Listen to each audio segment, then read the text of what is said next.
So an hour of work every single day for a month for a whopping 2 meetings, it's terrible. Absolutely terrible. That's why cold calling sucks. It's also a bad use of your time. It's dead for the average rep. Yeah. The story is totally different for the pretty good rep. So an hour of work every day for a month, you've got 18 new meetings on your calendar. That seems worth it to me. So the key here is you just have to get pretty good. This is Revenue Makers, the podcast by 6 Cents investigating successful revenue strategies that pushed companies ahead. Saima, I am not awake. I am asleep, basically. What happened? Why are you so tired? We're back from 6 Cents Breakthrough User Conference. Amazing, but very, very tiring. Yeah, I hear that. I'm exhausted. My body is telling me I need to rest, but I'm kind of on a high. What an insane, incredible, exciting 4 days we had. Yeah, I mean, over, I think, 1,100 people, sales, marketing, ops, great content, great networking, good fun, parties, all sorts of good things. And on top of that, we had a podcast booth in the middle of it all, which was kind of crazy too. I guess our first non-video podcast because we recorded it in a booth at Breakthrough. It was a dedicated booth where we not only did you and I record Revenue Makers, but we had a number of other podcast hosts come in and record. Kind of cool. It was. And we had a great guest. We had Nick Cegelski from 30 Minutes to President's Club, who was also a presenter, but we had a really good chat with him about cold calling, which is super relevant to sales and marketing, of course. Yes, and we have thoughts on cold calling, as does he. So it was a really good topic, but he was just a delight. I feel like Nick has so many good insights. He's very organized and focused despite our efforts to derail him. He was just on it. And so it's a really great episode. We were kind of out of our minds a little bit. I think it was probably from that, just the high and the exhaustion, but we were talking about his book that they published, Cold Calling Sucks. And so we had a little bit too much fun with the title, but we are more mature than that normally. But it was a lot of fun. And there was a lot of really good insights about cold calling, how it can relate to a world of intent and signals and so forth that help to make it better. Yeah, how to make it not suck. So let's go. Let's dive in. Let's do it. Nick, you just released a book. Tell us about it. Yeah, so the book is called Cold Calling Sucks, and that's why it works, which is true. Cold calling is difficult and uncomfortable and painful for every single salesperson, no matter how good they get. But gosh, I've been cold calling for a very long time, and I've been talking about it and teaching it for a long time on 30 Minutes to President's Club. And my co-founder and my co-author of the book, Armand Farouk, and I spent literally an entire year running our business, and then after hours writing this book. I was telling somebody a story about it earlier. On Christmas Eve, I spent 4 hours writing a section of the book on how to frame your pitch. And I thought it was some of my best writing, and I'd snuck away from my family to write this thing. And I sent it over to Armand, and he called me later, and he's like, dude, this feels really rushed. We need to restructure. And it just felt like a dagger in my heart. Merry Christmas. Well, yeah, actually. But the saying of if you want to go fast, go alone. If you want to go far, go with others is very, very true. We helped make each other much, much stronger writers. We helped each other structure things better. We helped each other flush out arguments that we needed to. Flesh out, I think, is actually the term, not flush out. But yeah, we're really, really proud of it. We sold over 20,000 copies in a month. What's interesting is you can sort of growth hack the initial burst of any launch, but if the product itself is not good, it will not be sustained. And one of the things I think I'm most proud of is we're still selling 1,000 copies every single week. And I'm getting a lot of messages of people who are saying, yeah, I was really afraid. I was really scared to pick up the phone, and I had no idea what I was supposed to say when I made a cold call, and this book has helped. So there's some self-promo. Is that why cold calling sucks? Because people are just deathly afraid of it? I mean, it's a kind of a basic question, but it's just fear. Sort of. So the reason that we named the book that was, I want to be really, really clear. No matter how good you get at cold calling, you can read this book, you could listen to 57 podcasts, you could practice your talk tracks over and over and over again. No matter how good you get, you are still going to deal with the harsh rejections, the stonewalling gatekeepers, the endless voicemails, the monotony of cold calling. There's no escaping that. The problem is that's what causes a lot of salespeople to give up on picking up the phone. They make 7 calls, nobody answers. On the 8th call, they get brutally shut down. Then they hit 4 more voicemails and they decide, you know what? I'm going to go triple down on social selling.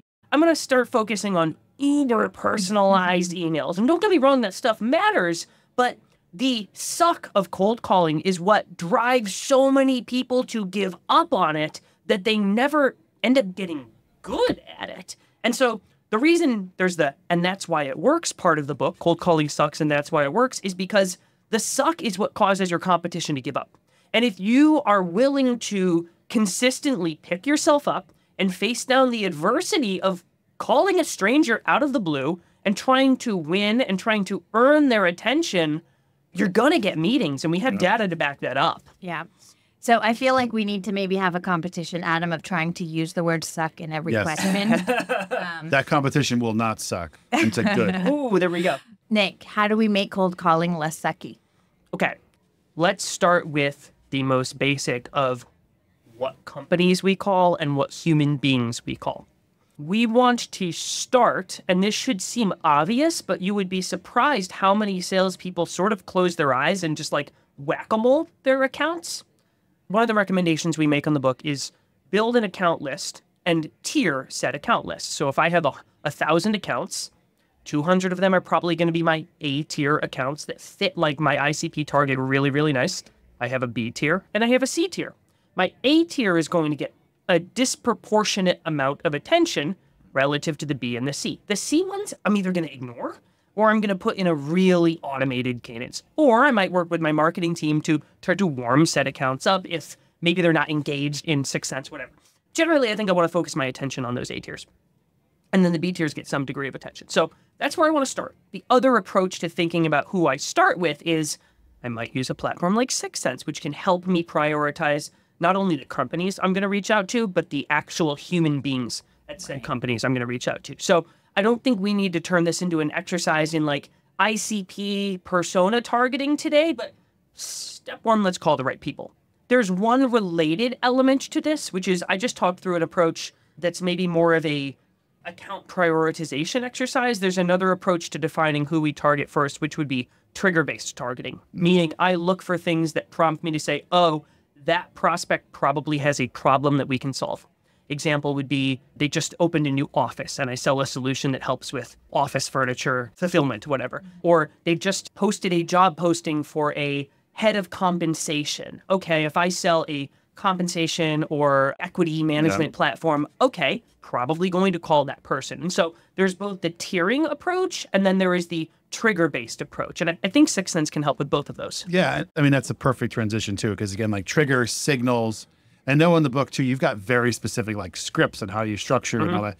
As you get that kind of information, I mean, you talk about hires, but you know, like in the world, and we don't have to get all 6 Sense commercial. Like if you have intent data that's talking about this account is showing research in this topic, or you've even got website visits, you don't want to call up and be like, "Hi, I saw you're on this page." Like, that's not going to work. But how would you think about restructuring, or maybe not at all, your opener? Great. So, okay. Step 1, let's just assume I've identified the human being that I'm going to call. And let's say they spiked for intent in 6 Sense. You're right, I can't say that. When I see that, I need to figure out what I'm going to say when Adam Kaiser, my prospect, answers the phone and goes, hello?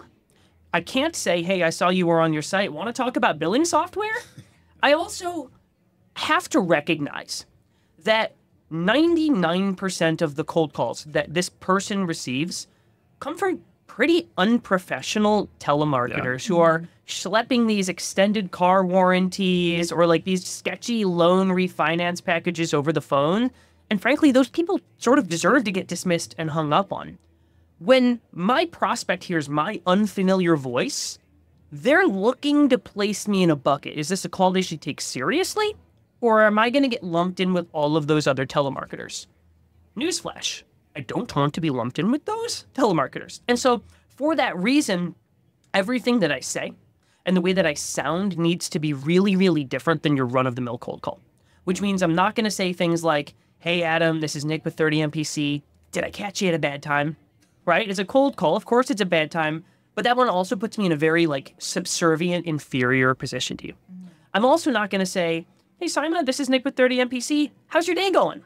Because I'm cold calling a list of 40 CIOs. You can't honestly tell me that you care about the individual days of every single person you're calling.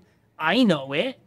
You know it, and they know it also. Even if I do care, I'm getting lumped in with everybody else. And so one of the things that we found in writing this book, we wanted to give data-backed advice. And so we partnered with Gong, and we analyzed over 300 million cold calls in writing the book to help give advice on here's what the data says is most effective. The most effective way to open a cold call is to lead with context, meaning the first thing that comes out of my mouth is not my name, it's not my company, it's something about them. So that might sound like Adam picks up the phone, he goes, hello? Adam, I just finished reading your press release about the new office opening in Tacoma, and I'm going to be honest, this is a cold call, but it is a well-researched one, and I'm wondering if I can get half a minute to share why that office opening prompted me to call you, and then you can totally hang up if it doesn't make sense from there. What I'm doing is I'm getting your attention by saying, hey, I just finished reading that press release about your office opening. Well, that's going to get you to say, oh, what, huh? Then I'm going to disarm you, and I'm going to be really, really upfront.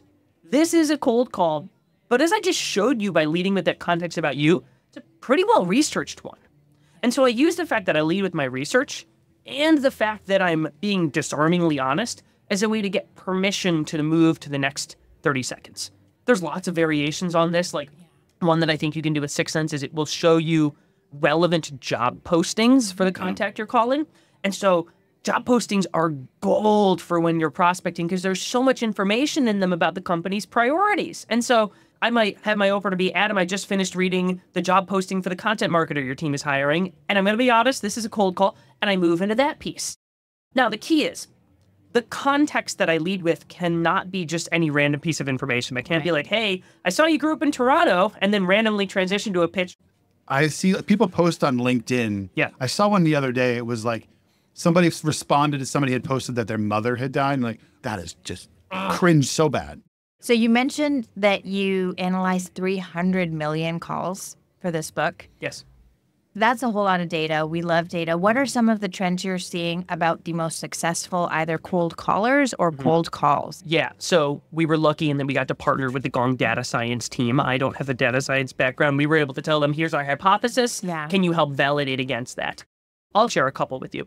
I think the first is, so before we embarked on writing this book, we wanted to determine, like, was it even worth your time to get good at cold calling? Because if the answer to that was no, it's kind of useless to write a book on cold calling. Well, because if you ask anyone on LinkedIn, cold calling is dead. Yeah, you're right. We partnered with Gong and we wanted to answer the question of, like, is it even worth your time to get good at cold calling? And the way that we decided to answer that question was we said, if a salesperson makes an hour's worth of cold calls every single day, every business day, for a month straight, how many meetings do they book? And we looked at the data for the average cold caller, so the 50th percentile rep, as well as the 75th percentile, so the pretty good rep. Not the best salesperson in the world, not the elite cold caller, but someone that was like pretty good, better than average. For the average rep, for both of them, an hour of cold calls a day for a month is 800 dials. So average rep makes 800 cold calls in a month. Of those 800 cold calls, they talk to 43 people live. So that's 5.4% of their dials. They actually get a conversation. Of those 43 people they talk to, they book the same number of meetings as there are people interviewing me right now. So an hour of work every single day for a month for a whopping 2 meetings, it's terrible. Absolutely terrible. That's why cold calling That sucks. Not only does it suck because it's painful, right? You're mostly listening to voicemails and getting rejected. It's also a bad use of your time. It's dead for the average rep. Yeah. The story is totally different for the pretty good rep. This is not the best rep in the world. The 75th percentile rep makes the exact same number of calls, 800 dials. Of those 800 dials, they talk to more than twice as many people live on the phone. So they end up getting 106 people live on the phone. How are you better at dialing? Because if you're getting those people on, like, what's different? It's a couple things. One, it's who they choose to call. Two, it's the number itself that they dial. The average rep is calling dead-end company lines, office lines. The top reps are calling mobile lines. They're calling direct dials.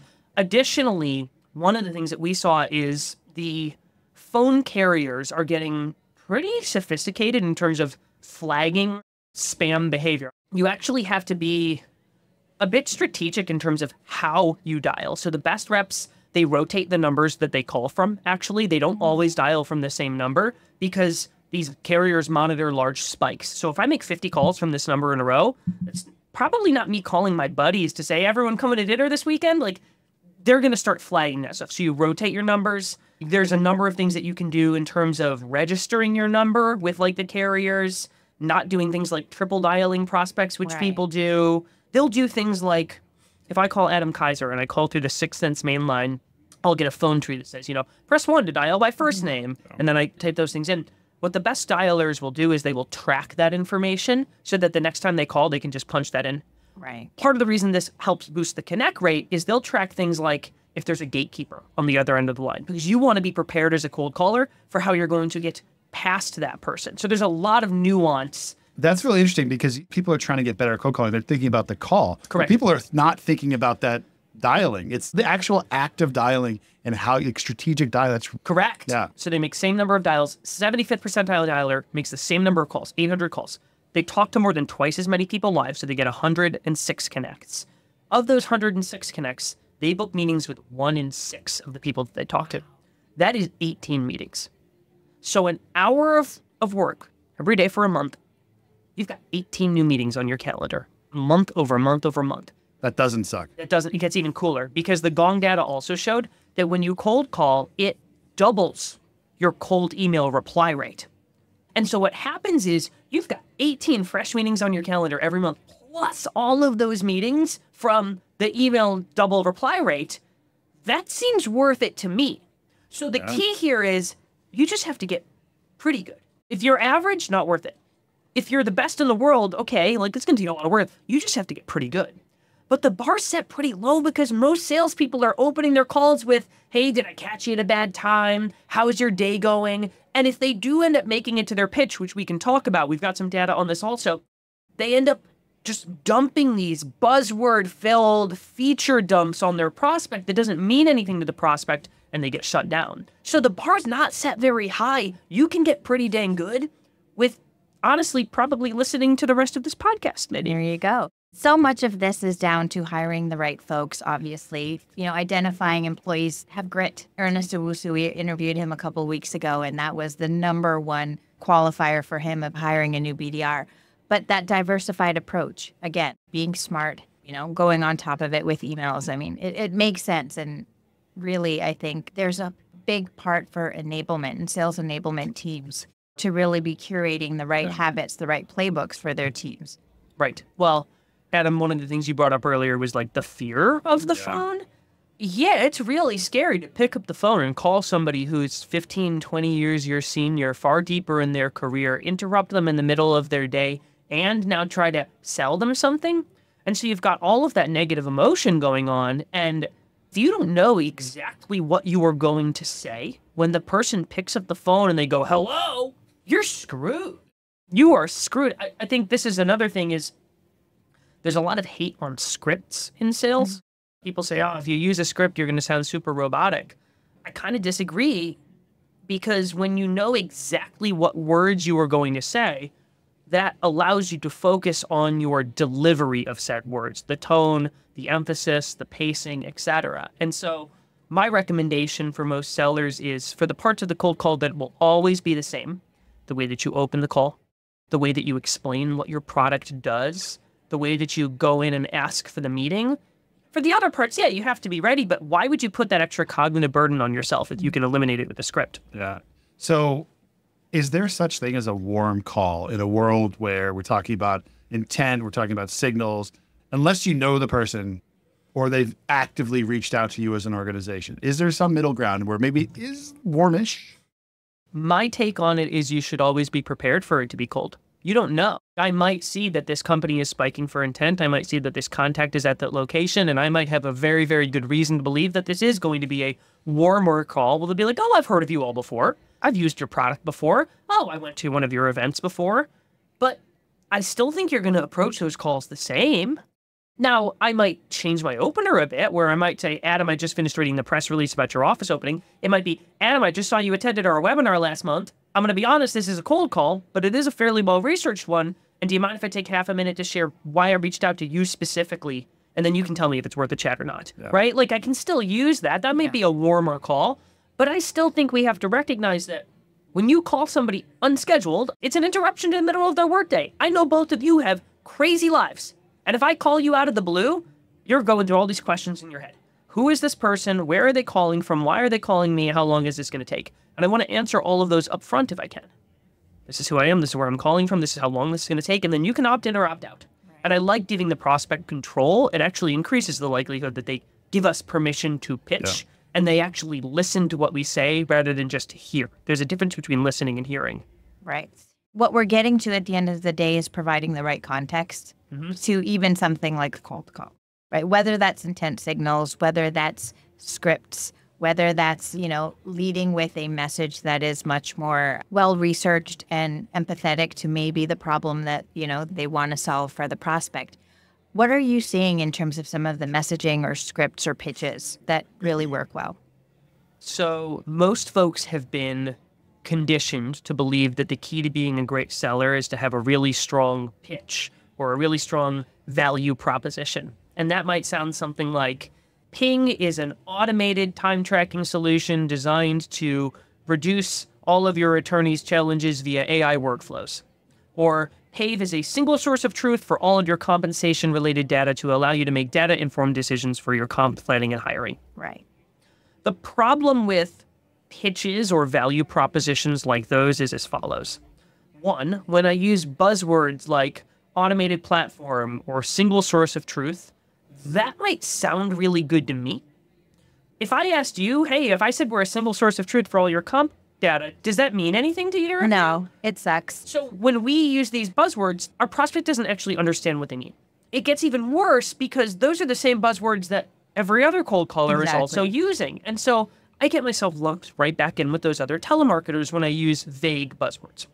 The other, and I think bigger problem is this, which is my product's value has no context without a problem associated with it. And what I mean by that is, if I decided to take up a career selling cookware and I was selling titanium-coated pans, and I called you to pitch my titanium-coated pan, the fact that it's titanium-coated doesn't really mean anything to you.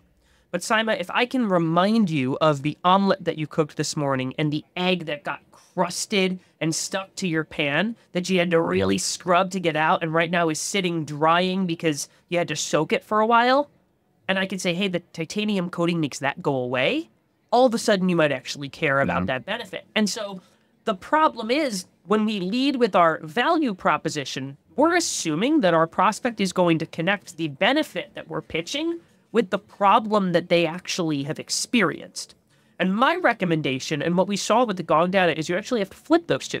And instead of leading with the value proposition, you have to lead with what's called a problem proposition, where you describe the problem that you believe they are dealing with, that your product solves, in such specific, triggering detail that they can see that movie scene of that crusty egg stuck to the pan. And what that does is two things. One, it establishes you as someone who actually gets their problem, but then two, it gets them to care about the next piece, which is your description of the solution. And so we recommend folks use what's called a problem proposition, which, if I remember how the data looked, I think it was something like 3 times as effective as buzzword-esque language. So we're marketers. We have a marketing and sales audience. Yes. And you've sat in an AE seat before. What do you think is the most effective way for, sales and marketing alignment, we all want to work together, for a marketing team to help enable sellers, AEs, in their efforts, in their cold calling efforts? Again, we talked about platforms, technology, Sixth Sense, what we do, all that. But how do you make that better so that they don't feel like cold calling sucks as much and they don't feel like marketing sucks as much and their job doesn't suck as much? The word suck. You don't win the competition. Fine. You get the question. Yeah. I would say that I presume that both of you have the advantage of having a fairly wide lens into the breadth of what all of your customers are experiencing. I would also assume that both of you talk to customers every now and then, and that those customers often share the before and the after state of what it was like using Sixth Sense. The crusted pan and the nice clean pan that nothing stuck to. It was great, non-stick. I think you can help empower salespeople with that before and after language, because oftentimes marketers are the ones who will be using this value proposition language. But I think anytime you share that language with the sales team, you have to also empower them with the other side of the coin, which is if we are releasing an automated revenue insights platform, what does that mean that the prospect can't do today? What is the problem they are experiencing? And what I would encourage you all to think about is there's a number of descriptors that you can layer into a problem description to make it more compelling. So if I use an example of a base problem might be most CFOs tell us that billing takes a lot of time. Well, that's a fairly basic problem proposition that probably is not going to resonate with my prospect. But I can make it stronger by layering in the persona that deals with that problem. So most CFOs of insurance defense law firms tell me billing takes a lot of time. Right. I can make it better if I add in some of the specific annoyances that make billing take a lot of time. So it might be most CFOs of insurance defense law firms tell me billing takes a lot of time because of all the deductions, rejections, and appeals that they get. I can make it even better if I add in the scenery, the time, the place, the conditions that inform this. The deductions, rejections, and appeals that they get from billing their insurance carriers after they win a big case. And I can make it even more compelling if I can add language about the emotion related to it. So the beginning problem proposition was most CFOs tell us billing takes a lot of time. The really compelling one is most CFOs of insurance defense law firms tell me that it's ridiculous they have to deal with all of these deductions, rejections, and appeals that they get when they bill their insurance carriers after they win a big case. In the beginning, I'd say we have an automated billing platform, but underneath that, I think that's where marketing can really help, because I think what you all do, if I'm not mistaken, is you take the feedback from the customers, or you think about what are our prospects and customers dealing with, and you hear the deductions, rejections, and appeals. You hear the after winning a big case. And your job, if I think about like a pyramid, is to distill it into very, very crispy, tight, good-sounding language. But if you can show the full pyramid that's underneath that, that's what I think empowers the sellers the most. Fully agree. I think the more obviously we know the customer. And I do think this is a little bit of a case for BDRs to sit in marketing, because we can so tightly align that message to what we're hearing, how we're positioning ourselves as a solution into the talk track. So we're nearing the end of the interview. We have a question we ask every single guest.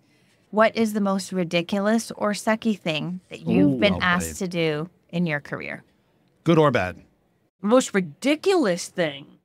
I think there are some self-imposed ridiculous things that I've had to do in my business where, you know, I run I don't know what you would call it, a media business. We have a very popular podcast and webinar and newsletter series. And for better or for worse, a lot of it is centered around the personality of me and my co-founder. And we've just been on some ridiculous journeys together of bootstrapping a business. And I'm trying to think of like something really, really weird. We've had people smuggle swag across borders. We've had good things like, oh, they got to work on a project with NASA. So ridiculous good or ridiculous bad. And people go like back to their first job, by the way. It doesn't have to be a current job. Like, you know, they had to photocopy things. Okay, I'll tell you. This will be a 30 Minutes to President's Club story. So when we first launched our podcast, the hardest thing about starting a podcast is going from like basically 0 to 1 of having zero audience to getting any initial audience. Because going from 0 to 1,000 listeners way harder than going from